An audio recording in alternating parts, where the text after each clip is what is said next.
Welcome in to the One South Coast Chamber podcast, the official podcast to the One South Coast Chamber, serving the business communities of southeastern Massachusetts. Today, I'm your host, Ian Trombley, Vice President of Public Policy, and today we're doing a Policy Pulse edition, an edition where we discuss different public policies and the impacts they are having on the business community here in southeastern Massachusetts. So for today's episode, I'm thrilled to be joined by State Representative Chris Markey. Chris represents the 9th Bristol District, which includes the towns of Dartmouth and a large portion of the north end of New Bedford. I was looking this morning at the district map, and I was actually stunned at how much geographic area of New Bedford you actually cover. It's a huge area, but it includes the industrial park, so there's not a big population, and it also includes the airport. Okay, and then the industrial area around the airport. Right, so there's not a lot of voters or constituents in that area, yes. but it is a large area regardless. So, Chris, you're in your 16th year and final year as a state representative. You're going to be taking the leap. You're running for district attorney of Bristol County. Welcome in. Thanks for having me, Ian. I appreciate it. Yeah, happy to have you. So I've got a lot that we want to kind of go over today because you're in a unique position in your career, reflecting back on your time in the legislature and what you want to do as district attorney. So we'll jump right in, and I figured we'd go through chronological order. Like 16 years ago, where were you? What were you thinking? Why did you want to run for state representative? Well, I'll tell you how it all happened. All right. Never wanted to be state rep as like someone to get involved in politics. I had been in the DA's office. If you told me 20 years ago, that's the job I wanted to stay in forever. Yep. I wanted to be an assistant DA forever. Just life didn't work out that way. And I was in private practice, and my daughter was playing basketball at the middle school in Dartmouth, and I was sitting next to John Quinn, who was the sitting rep, and he was running for sheriff, so he was leaving, and there was an open seat. And I said to him, "Hey, who's running for your seat?" And he named me the two Democratic people. And I said, can anyone of them beat the selectman who was running, who was a Republican? Mm-hmm. And he said, "I don't think they can." So I said, "Hey, what do you want? Should I try it?" And he goes, "Yeah, you should try it." I said, "Yeah, can I win?" And he said, "Yeah, you can win." And then I said, "Can I keep my law practice?" And he said, "Yes, a lot of guys do it. In fact, it's beneficial to everybody up there to have someone who knows the stuff and practices." And I said, "How much does it pay?" And he told me. I said, "All right, I'll call you back by noon tomorrow." And that was a Friday night. I went home. My wife was sitting watching TV. I said, "Hey, I bumped into John Quinn at the basketball game." I asked him about who was running for a seat. And he said, these two guys, and he didn't think either of them could beat the Republican. And I said, "Do you think I should run?" And he said, "Yes." And so my wife goes, "Well, what do you think?" And I said, "I don't know. I'm asking you. What do you think?" And she said, "Can you keep your law practice?" And then she said, "How much does it pay? And can you win?" Yep. The same three questions I asked him. So at that point, she gave the go-ahead. And I called Quinn at noon the next day. And I said, "Listen, I need 3 people. I got a call. Give me 10 people, because I'm going to ask those 10 people 3 people." So that afternoon I spent on the phone calling 10 people in Dartmouth, telling them I was going to run. They were very supportive. And that's how I got into it. I mean, I've lived, I think, because of my parents, a life of public service. Right. I was in the DA's office. I fell in love with it as a victim witness advocate. I never expected to do it, but it just happened that way. I realized that's kind of how my brain works. Yeah. So I did that. I loved it. My dad was obviously in public service. My mom was a public school teacher and then a private school teacher. And that's kind of... At the time, was there an issue or anything that you were kind of interested in specifically? Or was it just, I think I can serve this community well and I want to... I wouldn't say I had a specific issue. Yeah. I've never been like one issue oriented. Right. I do think that the job requires people who actually care about the people and not necessarily about positions. Mm-hmm. I never sought any union endorsements or anything like that. I was always someone who I want the endorsement of the people. Yeah. But I can remember my stump speech was always about the four responsibilities of government is one is infrastructure. If we have good infrastructure, good roadways, good bridges, good transportation, Mm-hmm. good water supply, then people will invest in our community and private investors Right. will come. And then if you're going to have good private economic investment, we're going to need a good workforce. So we need to focus on education. So Yep. number 2 is make sure our education is really good. And then 3 is obviously if you're going to have education, you're going to have families grow up there and you want public safety. So number 3 would be public safety. Right. And then finally, healthcare.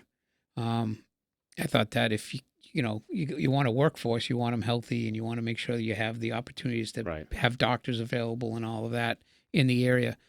So I kept saying that, and there was a common sense approach to it, not really taking positions of any of the unions or taking positions of any of the activists, Yep. as they call them, or advocates, Right. but just trying to tell people, hey, listen, I'm going to balance out everything and try to do the right thing for Yeah. the right reasons. Yeah. What would you say, 16 years now, was some of your favorite parts of being a legislator and some of the pain points, the most frustrating parts? It's funny. I think there are people who excel at it and they're good at kind of, I don't want to call it manipulating, Yeah, but yeah, motivating right. people to do Yep. things and all of that. I'm one like, hey, this is the right thing to do. Why don't we do it Yeah. and just get it done? Yep. So it's more of the decision. And there's things that I know I've done that upset people, but I can make a decision and I can take the consequences of those Yeah. decisions. So I would think I'm more of an executive than I am a legislator in Yeah. that regard. But the opportunities it gave me were tremendous. I mean, I got to meet a bunch of people that Yeah. I really like. Everyone comes from a diverse background, diverse beliefs, and they all have like real special knowledge in certain things. So Yeah. I learned a ton.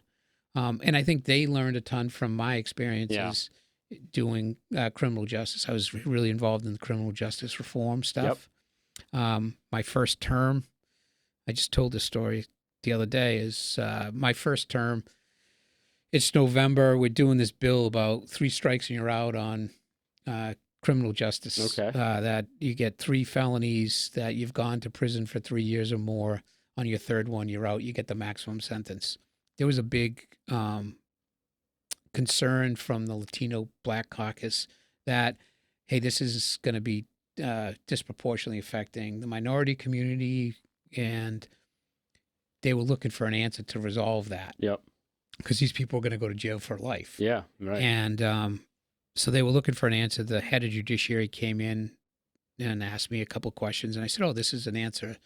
This is a specific statute for first-degree murder. There's a direct appeal to the SJC. They look at the entire record. They can even look at the sentence. If they think it's unjust, we can change it on an appeal. And it doesn't have to be a preserved objection like a normal appeal would be. So he said, all right, that sounds good. So he went back into the speaker's office. He tried to explain it, apparently didn't explain it perfectly, and they had a lot of questions. So he just said, go get Markey and have him come in. So I'm sitting there with like 3 other freshman reps, my buddies, called the boys, and we're sitting outside. I think we're eating a sandwich, and the chairman comes and says, hey, the speaker wants to see you. So I'm like, oh. And so I go in, and the whole staff is there. There's like 12 people sitting around. They're on the chairs and the couch and the table. They got one folding chair for me. And they go, okay, yeah, here, you got an answer. Now, I'd only been there for like 10 months. Yeah. And I said, yeah, this is the answer. I said, this is what this statute does. All you got to do is add this into that section of the legislature, section of the general laws, then you're all set. Mm-hmm. And they did it. They ended up doing it. And that's when I gave my first speech too. Yeah. Interesting. So, Interesting. yeah. So I do ask because I've always thought you have a unique approach. You're a very reasonable individual, almost too reasonable to be a legislator, and I can see you approach things without a political lens. With just your personal experience, you ask good questions and you say, is that right or wrong? That doesn't make sense. Let's fix that. And I was suspecting you might have some frustration with the legislative process not being overly reasonable sometimes. Yeah, no, I mean, again, it's 160 different people in the House, 40 more Yep. and bigger egos in the Senate. Which I'll make fun of Rodrick's and Montigny on that one, but They could take it. well deserved though for Mike and Mark. They've been there a long time and they know what they're doing. Yep. And they get stuff done. But the idea being that you got to corral all these people Yeah. with totally different beliefs. Right. And so you have to make a lot of compromises. Yeah. And sometimes I cannot totally comprehend what is going on in Somerville or Cambridge Right. compared to what's happening in New Bedford or on the practical street level of what's going on in Fall River. Yeah. Like people just don't understand it. Yeah. I grew up in New Bedford. I get it. Yeah. And I work in New Bedford. I'm downtown all the time. At Fall River, New Bedford, you could say is the same Yeah. in that respect. Right. Right. So you get an understanding of the people. And it is frustrating sometimes to have those compromises or to not be able to do something because you're not the right person Yeah. to be asking for it. Right. If someone else asks for it, you might get it. Yeah. But I might not be the right person to Yeah. ask for it. So that was a bit frustrating. Yeah. So you are still our, state representative. We had our legislative luncheon a week ago today, and you were asked about some health care and insurance challenges. And I thought you gave a great answer, so I wanted to pose it to you again today for those who weren't able to attend. Employers, employees pay a lot in premiums every year. Then when you need the care or you want to make an appointment with a primary care, your primary care, retires, you can't get in for months. You end up going to the ED, which ends up costing more. And it's a frustrating system, right, in general, and everybody's pointing their fingers at each other on what's causing it. But I thought you gave a really interesting, and you're on healthcare finance, right? I am. And I just thought you gave a great perspective the other day. So, yeah. So essentially, this is complex. There's no real simple answer to this, and Yeah. it needs a little bit of an explanation as to how we got here. First off, people complain about our healthcare system. It's still the best in the world. Right. Generally speaking, are there things we could do better? Yes. There are other things that other countries do better. Mm-hmm. But as a whole, we have the best research, we have the best technology, we have the best doctors, we have the best hospitals. Mm-hmm. So the idea that we are doing things that cutting edge stuff that are saving people's lives every day, more so than in any other country. So having an understanding of that, you gotta put everything in perspective. Our current problem is now, and again, this all shifts, right? Like they're business people, medical people, people who own all the hospitals, they're business people. They got to make sure they keep their people employed. They can pay for their supplies, Right. that they can, pay for the food, everything. And you want the best doctors, and it's competitive. Even if it's a nonprofit, you're always competitive when you do these things. Yep. So in our current system, the people who are rewarded the most are people who work in oncology, Mm-hmm. because a lot of oncology now is medicines, which chemo, which can be injected, and the margins for chemo and for any of the treatments from cancer have huge margins. Yeah. And the hospitals make money. The treatment of those make money. Yep. Orthopedics, same thing. And again, people living longer, but their joints aren't. Right. So there's a big demand, and they're making a lot of money. People Yep. want to be comfortable, be able to walk. They want to be able to, have a new hip and a new knee and all this other stuff. Yep. So there's a huge margin there. Where there's not a huge margin, and that's where like a place like South Coast has a really tough time understanding our demographics down here. Right. Is psychiatry, Yeah. emergency rooms, internal medicines, and diseases. Yep. And like diabetes, with that then spread out all these other problems for diabetes. Right. And it comes from obesity a lot of times and from other things. And so unhealthy people cause the costs to go up or cause more treatments. Yep. Unfortunately, the treatments that those people need, there's no real margin. So the business plan doesn't really work. So what can prevent people from getting diabetes or becoming obese in doing those things is going to your doctor every year. Right. Going and telling a doctor telling you, hey, you can't do this, you can't do that. Yeah. So if you don't have that availability, you're not going to eat healthy. You're not going to, or at least be aware of it. You may Right. not eat healthy, but you're not going to be Mhm. aware of it. So what's happened is primary, and why is it? Well, primary care doctors, it's like a desert down in the South Coast. There, New Bedford, I think in proper New Bedford, I think there's only 2 Wow. primary cares. Yeah. Most of them are in Dartmouth. Yep. I mean, which makes sense. Yep. Again, a business plan, you have everything in one area, and in Fons Connor Road seems to be the medical Right. Yep, area that's for where our mine is. community. Yep. But so there is not a lot of primary care. So you say, why aren't there a lot of primary care? There's no margin. There's not a lot of money to be made. Yep. And the regulations for that are a real pain in the tail for all of them. Right. So the pre-authorization requirements of going to your primary care to then get to an orthopedic who's going to make a lot more money off of it, right? Like that's what happens, but you got to go see them, and it's not an easy task to do. And then they got to fill out a ton of paperwork. So every time you go to see a doctor and you want to get another treatment, they're filling out more and more paper. Right. So for every 40 minutes they're they're spending 20 minutes filling out paperwork. So that is not why they went to medical school. Like I didn't go to law school just to sit. I'm not one to look at contracts. Right. Right. Doctor, I want to help people. I want to get involved in court. I want to do that. Same thing for docs. They want to see patients. They want to have a turnover. They want to do things and use their medicine knowledge to help people. I think that what happens is they get burnt out because of these regulations. Yeah. So they're not making the money because the margin isn't there, because insurance companies' reimbursements aren't there. The demand isn't like there for oncology or for orthopedic. They're not making the money. They got more paperwork to do than actually care. So they lose interest. So now there's this whole generation of people who are not involved in primary care. They're involved in these other ones where they can make some money. So what we need to do is like a kind of look at it in 3 phases: short term, long term, and midterm. In the short term, we need to change some of these regulations to make it more interesting for more patients can be seen by doctors, right? And make it more interesting for them, and they're motivated, and they won't leave. Right. And they'll stay the extra 3 or 4 years, maybe 10 years. Yeah.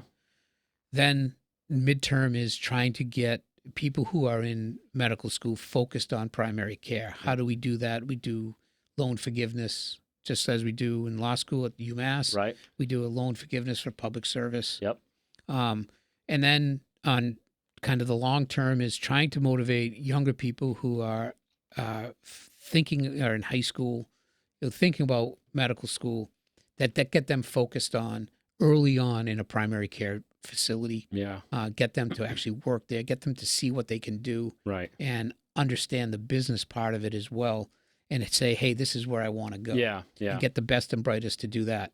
And again, I think, in the 40s, 50s, 60s, and even in the 70s, people thought, take a house call for a doctor. Yeah. And the doctor could come in and kind of give you all the medicines, tell you what you needed to do.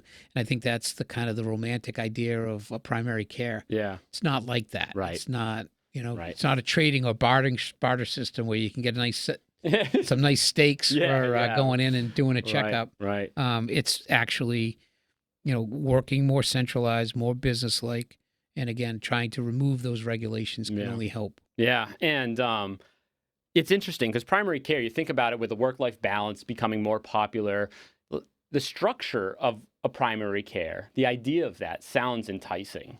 But as you're hearing and you talk to current primary people in the practice currently, it's you're after work, you're doing paperwork, you're doing reports, your nights, you're not spending them, with your kids or what you want, with however you want to spend it, right? So, and of course, the money side, I think, above all else, right? You got to have massive loans that you're going to want to pay back, and having a primary care is so important. It really is. You can start to diagnose issues before they start, Yeah, and then you hope that, I always say I got a brother-in-law who's in the medical world in Boston, and I always say, you guys should be down here. Like, you can bring your expertise as a research hospital. Yeah. I said, New Bedford and Fall River is a petri dish for all this stuff. Right. We've had bad environment. We've had pollution. We have all these things. Yeah. Then we have We don't have the best, highest educated people. Right. We don't have the best foods that are being introduced to them. Yeah.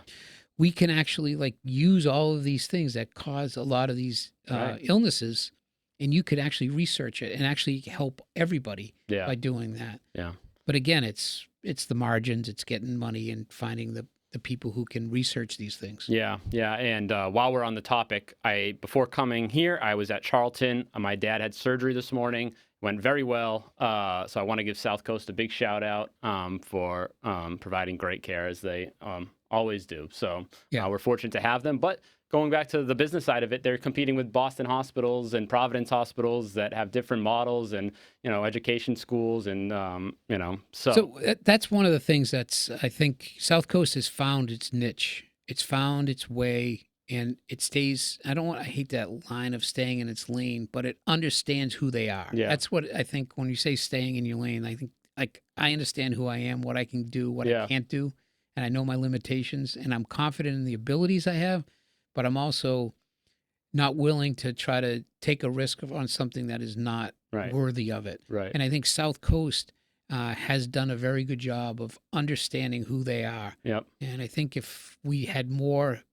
bigger companies, elected officials who knew who they were, knew who their community was, we could focus on the highlight and Yeah. highlight the goodness. I think there was some highlight I don't know if it was Chitty Chitty Bang Bang or one of them, but there was some line about highlighting the things you do well. Yeah. I'll remember it at some point. All right. So it's June already. We still have a few more months left of the legislative session. Is there anything that you would like to see done, or priorities that you would like to see done while you're in office? Yeah. There's actually one thing that I'm Okay. kind of laser focused on right now is we're going to do an economic development bill.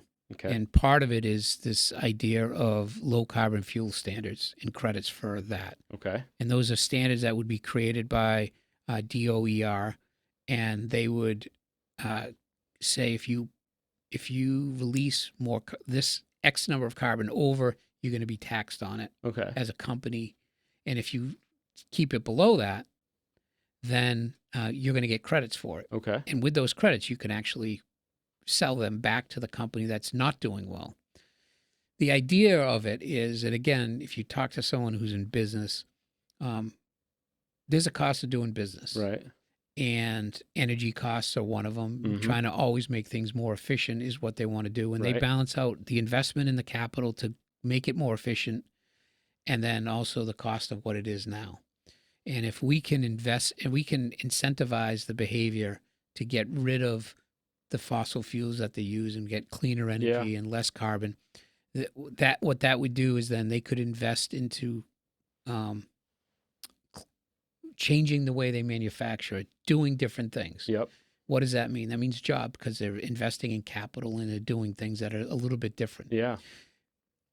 That does that internally in our state. But what else does it do is it takes all the clean energy manufacturers around the country and it brings them to Massachusetts. And they say, hey, we're producing widgets Yeah. with carbon free, and we're doing it carbon free, carbon neutral, however you want to call it. We get all these credits. So we're producing money from the product we make. Yeah. And we're also getting a revenue source Right. through our credits. Mm. So that gives them an incentive to come to Mass. And what does that do? It lowers our carbon. They're producing, it creates jobs, and it allows the system to grow and get to the goals we want as a bridge from today to Right. the 2040 or 2050 carbon neutral goals we have. Interesting. And so taking an economic lens on this kind of energy issue and climate issue. Yeah. But again, you have obstacles, Yeah. right? Like the big environmental people don't like it because it still allows for fossil fuel. And I think they're quite frankly ignorant on the idea that it's not going to happen overnight. Right. We don't Right. just have an on-off switch. There needs to be an incentive to get to people to believe in it. Right. And our incentive in a capitalistic society is money. Yeah. And if you can get people to make money off of doing the right thing, they're going to do it. Yep. Absolutely. And in California, they've done it. Oregon, they've done it. Washington, they've done it. And they've seen an increase in economic development. New Mexico has done it, and New Mexico is one of the highest producers of fossil fuels in the country. But they have this low carbon fuel standards, and it's working to create lower carbon Yep. emissions. At the same time, it's creating job opportunities. Interesting. And what I've learned while doing all this is there's nothing east of the Mississippi. And New York is really tempted to do this. And New York has legislation that allows the regulators to jump on to doing something like this. Okay. They have a very expansive regulatory authority in New York. Okay. So New York may end up doing something. Okay, in and the they don't next have to go year. to the legislature. And they don't have to go to the okay. legislature. So, but the obstacle is kind of the far environmental extremists who just think we can just shut the switch off, and that's going to be fine without any real long-term investments on it. Yeah. So I think it's a great idea. I think there's a lot of people who think it's a great idea. I'm just trying to push it as much as I can. It's a little bit out of my normal stuff. I am surprised by the answer, but it makes a lot of sense. But it's something that it was brought to my attention, and I started listening to it, and I was like, hey, I'm not known as a huge environmentalist, but I'm also not like oblivious to the fact that it's changing. Right. And I think this is it could create a great business plan for someone to invest in the Commonwealth. Yeah. So moving on, you have plans, or you're running for the Bristol County District Attorney. Before we get into why, can you tell us, for those of us who haven't interacted with the DA, fortunately for the most part, right? Like, what does the DA do? We see him on the news sometimes, him or her on the news sometimes. What is the main role of the DA?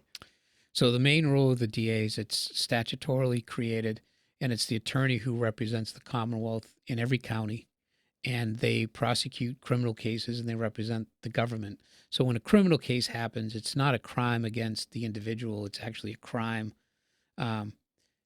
against the society or the state. Okay. So they are representatives of the state, and when someone commits a crime. Okay. They work hand in hand with the police.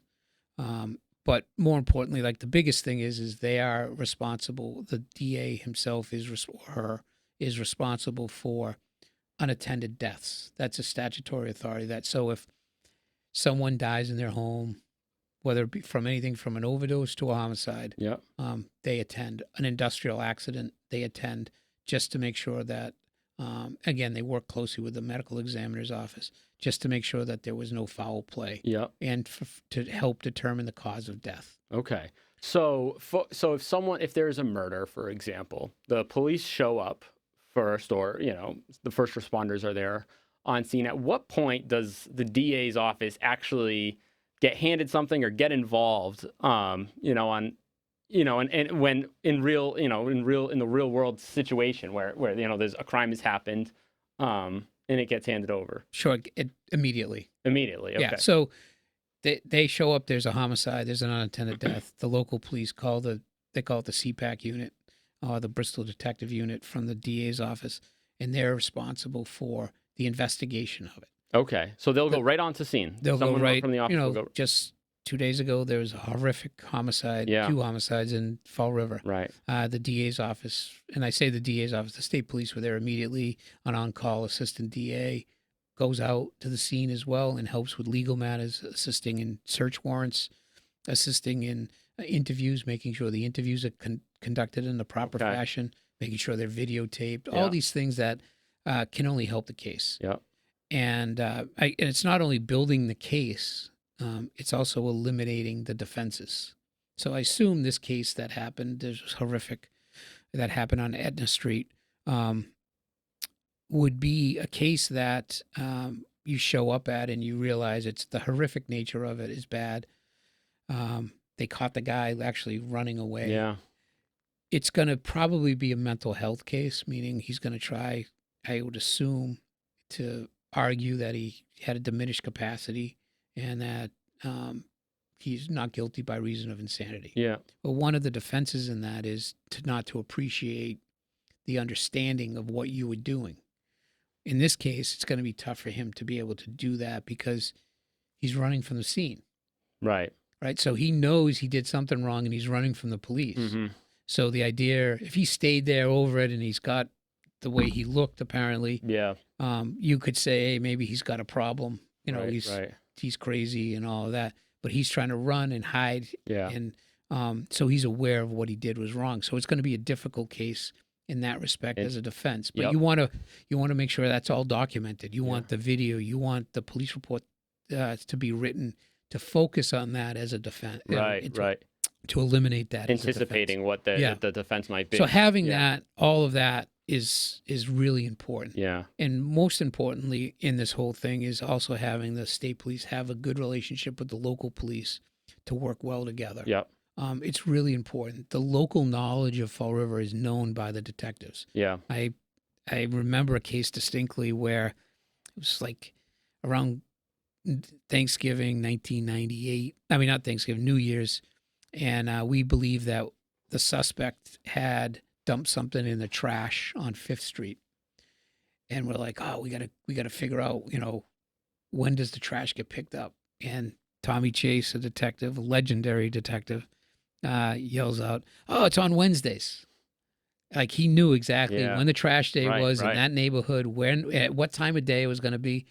That's the local knowledge that a good detective can bring to the state police to help them with the investigation. Yeah. Interesting. So what do you think you could bring to the office of DA? Why are you running for district attorney? First off, I love the job. Yep. I loved it. I would have stayed forever. I really enjoyed being an assistant DA. I think my experiences there taught me a lot. Yep. Now I think I'm even more well-balanced, having worked for 20 years as a defense attorney. Yeah. But really my story is I went to law school in the fall of 1990. At the same time, Paul Walsh had just got elected as the DA. He was coming in.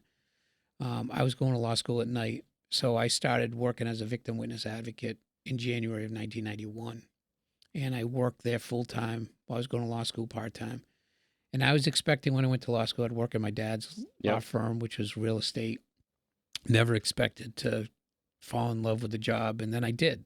I mean, it was exciting. There was stuff going on all the time. It was really interesting watching how the human nature of everything. And I loved it. I loved everything about it. I loved. And then when I finished law school, I definitely wanted to be an assistant DA. I worked my way up over the next 12 years, and I was the second assistant, kind of doing the day-to-day operations of the office. Yep. And then in 2006, my boss lost. I knew I was going to get fired. Yep. So I started to look elsewhere, and I ended up hanging my own shingle up in New Bedford. And then I did that from 2007 to 2013. And then a woman I worked with in the DA's office, who was another miracle. She was looking to come back into practice from her medical stuff. And I said, just come with me and we'll do it. So for about 10 years, 8, 9 years, we were partners. And then she became a Rentham District Court clerk. And I went back to my own practice and been doing that while I was been the state rep. Done all types of criminal stuff. I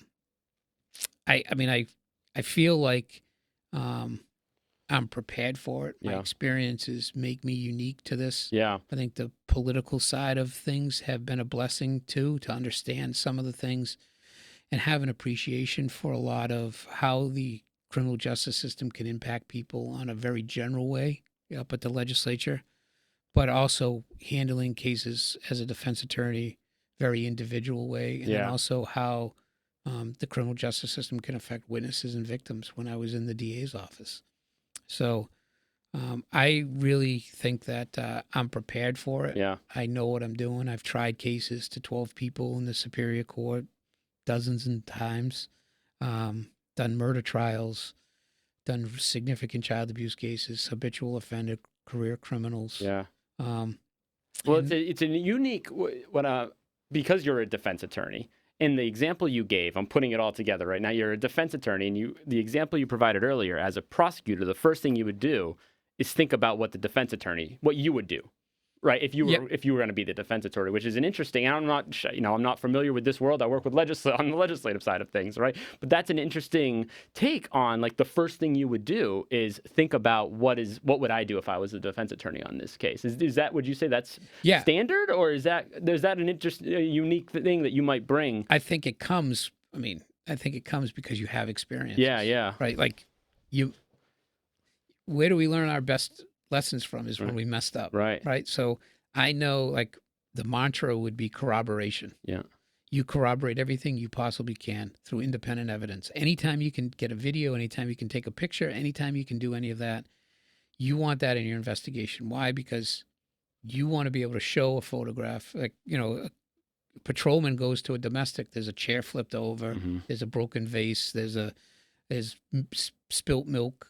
Yeah. And you go, take a picture of it. Why? Well, because if you can show it, a picture's worth 1,000 words. Right. And those types of things. So the technology these days is amazing, from phones to video cameras all over town. Right. So I think that's what you want to do is you want to corroborate everything to prove the elements of the crime. Yep. And you want to eliminate defenses all in the same investigation. Yeah. So you're not scrambling at the end and going, oh my God, why didn't we do this? Why didn't we do that?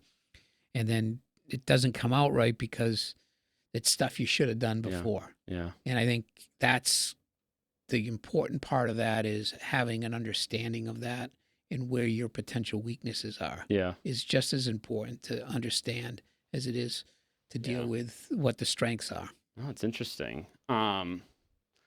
I've fortunately never had to deal with attorney Markey, but I've spent a lot of time dealing, we've worked together for a long time on different legislative issues impacting, the business community. And I just want to point out, and as I alluded to earlier, your ability to listen, and thank you for that. Because most elected officials that we deal with, they listen, and while they're listening, they're preparing a response. What have they done for you? What's one of their goals? But you listen to really learn. You listen to form your own conclusions, and you're not thinking, what's my party going to think about this issue for me? And I hope I don't mean that as an insult. I mean that as a compliment. So I want to thank you for that. I think you'll likely bring that kind of focus to the DA's office, and just thank you overall for your service for the last 16 years to the Commonwealth and the South Coast and Dartmouth and New Bedford. We're going to certainly miss you in the legislature, but however this plays out, I think you'll be great. Well, hopefully it plays out the way I want it to play out, but I keep working at it and doing those things. But one of the beauties of you saying how I got into this and then like how I stayed, there's not many jobs. I got into it at 43 as state rep. There's not many jobs where you go to every day and you learn something new. Yeah. And I think that's kind of the beauty of this job, is that you get to learn and meet with different people with different perspectives, and you can understand. And I think I've become way more mature in that respect, that I understand other people's perspectives. Right. And it's made me I think, more thoughtful on those things. And I don't think a lot of people get that when they're 43 years old and, they're doing the grind and they're saying, oh my God, I'm 3 years away from tuitions. I got to do this. I got to do that. All that stuff matters, and which is important. But this gave me that opportunity to see all those things. And I think it is a great job. It's a great opportunity for anyone. The one thing I would say is, if you're going to run for a job like this, you got to have something to offer. Yeah. And I thought my advocacy skills was one of those things. And that's what I learned in the courtroom. Yeah. I was able to bring it to the State House. Right. But overall, I'm grateful for the opportunity that I've had and the people trusting me to do it. And I'm certainly going to miss the people. I'm not going to miss the commute. Yeah. Yeah. No kidding. But, no kidding. It's all good stuff. I'm grateful and blessed with the life I've had. Yeah. So I can't really complain. Yeah. Well, before we let you go, is there anywhere on socials, online, website that people can follow along with what you're up to? Sure. So I got my campaign stuff, which is chrismarkeyda.com. Okay. You can go and look at my experience, my history, and you could sign up if you want to volunteer and do the donation stuff, which is, I would say, if there's one thing I could change about politics, it's that. It's the most awkward, uncomfortable thing to do, is to ask people for money. Yep. Thankfully, I have a lot of great people around me who a lot of people owe favors to. Yeah. So they are willing to say, hey, listen, my brother or my friend is running for Yep. DA. And it makes my life a lot easier, but Yeah. I'm still making tons of phone calls asking people for money. I would change that. Yeah. I'm asking people essentially to say, hey, can you give me money so I can get a job that I want? Yeah. It's an awkward, Absolutely. but it is an essential part of it to get your message out and to be able to show people that, again, this thing comes down to experience. It's not party politics. It comes down to truly experience. And when I've had 35 years experience in the court system. Yeah. I know what I'm doing. Right. I'm still learning, but I still, generally speaking, Always still learning, know what I'm doing. Yeah, absolutely. Well, Chris, thank you so much for joining us today. I knew you as a youngster, though, growing up as, I guess it's called adulting now. Adulting, Your first job as an intern with Representative Keating. Yeah, that's right. And then you worked for South Coast, and now you're doing this. That's right. And you've been along with on the side of it. No, but it's for sure. That's the stuff I love. Yep. All the people that my age have been in my office. Yeah. I love watching them grow and move on. Yeah. One of the things I insist on is making sure they go back for education. Yeah. Because I always tell them, I go, if you're still in the State House in 5 years, then I failed you. Yeah. So I've had incredible staff who's worked with me. Yeah. And I've been so very, very lucky. And I got an incredible young guy now, too. Yeah. So it's all good. Great. Yeah. Awesome. Well, I appreciate that. And, I appreciate you joining us today. So. Thanks, Ian. I appreciate it. Thanks for everything you do. Thank you for joining us today on the One South Coast Chamber Podcast's Policy Pulse edition. Today's podcast is produced by Stephen Rice at Fall River Community Media. Make sure to follow, like, subscribe, and leave a review of the show wherever you get your podcasts. Also, remember to follow us on Facebook, Instagram, and LinkedIn at One South Coast Chamber for daily updates, along with TikTok and YouTube for fun videos and content.